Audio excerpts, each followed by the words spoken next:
Right, ఇక ఇదే అంశానికి సంబంధించి ఎక్సైజ్ ఎన్ఫోర్స్మెంట్ సూపరింటెండెంట్ ప్రదీప్ రావు గారు మనతో పాటు ఫోన్ లైన్లో అందుబాటులో ఉన్నారు. ప్రదీప్ రావు గారు నమస్కారం సార్. నమస్తే సార్, ఇది ఆరికో కేఫ్కి సంబంధించి ఆ ఓనర్ ఇప్పుడు ఈరోజు డిమాండ్ చేస్తున్నారు, నన్ను ఇరికించారు, లంచం అడిగారు, ఇవ్వనందుకే నా మీద కేసు పెట్టారు అంటూ ఆరోపణలు చేస్తున్నారు. సో దీని పట్ల మీ స్పందన ఏంటి సార్? సార్, అరికో కేఫ్ యొక్క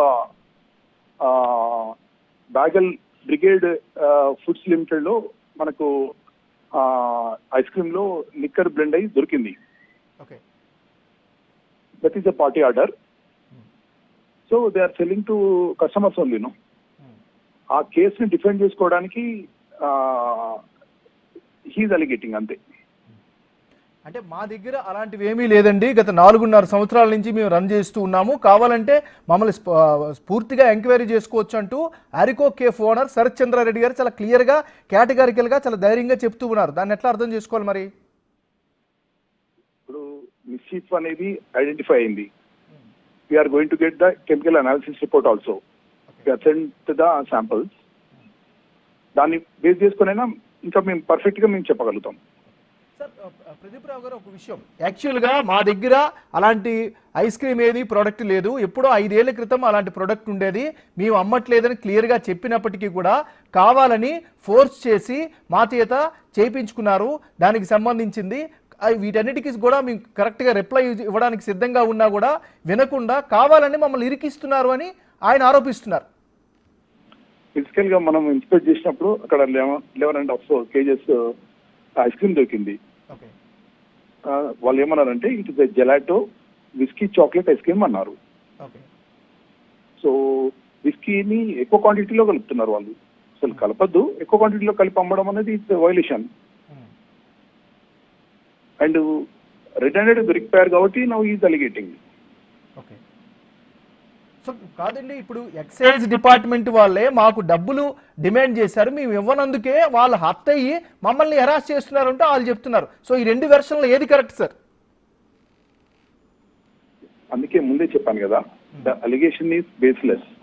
to defend the mischief done by the chef కానీ వాళ్ళ మెన్ కానీ, I think the owner is alleging over the officers. అంటే ప్రదీప్ రావు గారు, ఒక విషయం, మీరు అనుకున్న నిబంధనల ప్రకారం మీరు వెళ్ళారని మీరు ఇప్పటికీ కూడా చెప్తున్నారా? ఎస్, నిబంధనల ప్రకారం కంప్లైంట్ రావడంతో నేను కూడా ఉన్నాను రైడ్ లో, సర్ప్రైజ్ చేశాము. అండ్ అక్కడ ఫ్రీజర్ లో హ్యూజ్ క్వాంటిటీ ఐస్ క్రీమ్ మాకు ఐడెంటిఫై అయింది.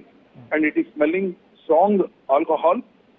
అండ్ డెఫినెట్లీ అది కన్జ్యూమ్ చేసినప్పుడు దాని యొక్క లిక్కర్ ఇంటాక్సికేషన్ వల్ల ఈవెన్ పిల్లలు కానీ ఎవరు తిన్నా కూడా దాని ఎఫెక్ట్ ఉంటుంది. It's purely crime. కానీ ప్రదీప్ రావు గారు, మీరు పద్ధతి ప్రకారం మీరు వెళ్తున్నారు అంటున్నారు, కానీ అక్కడ వాళ్ళు మాకు ఇబ్బంది పెట్టారు, సో ఇల్లీగల్గా వాళ్ళు వెళ్తున్నారు కాబట్టి నిబంధనలకు విరుద్ధంగా మా మీద కేసు పెట్టారని శరత్ చంద్రారెడ్డి గారు చేశారు. మీ ఉన్నతాధికారులు కూడా కంప్లైంట్ చేశారు, హ్యూమన్ రైట్స్ కూడా వాళ్ళు అప్రోచ్ అయ్యారు. దాన్ని ఎట్లా చూడాలి మరి? దాన్ని ఒకటే అంశం మీద ముందు చూడాలి. అక్కడ క్రైమ్ జరిగిందా లేదా అనే అంశం మీదనే మిగతా అంశాలు యాడ్ అయినాయి. ప్రైమరీగా ప్రైమాఫసీగా ఆల్కహాల్ మిక్స్ అయిన చాక్లెట్ ఐస్ క్రీమ్ వాళ్ళు అమ్మడం అనేది ఫ్యాక్ట్. నా దగ్గర కూడా ఆధారాలు ఉన్నాయి. దాన్ని బేస్ చేసుకొని మేము ఇన్స్పెక్ట్ చేశాం. అండ్ ఫిజికల్ గా దొరకలేదు కొట్టినే మేము ఏమైనా ఇన్స్పెక్ట్ చేసి అరెస్ట్ చేస్తున్నారంటే వాళ్ళ అలిగేషన్ కి ఏమైనా అర్థం ఉంటుంది. అక్కడ చెఫ్ ఒప్పుకున్నాడు అండ్ ఈ స్టిల్ టేకింగ్ ఆర్డర్. పర్ఫెక్ట్ గా మా దగ్గర ఎవిడెన్స్ ఉంది. ఓకే, సో మరి నెక్స్ట్ మీ స్టెప్ ఏంటి సార్? చెప్తాను నేను. We're awaiting the further investigation with the ice cream pieces.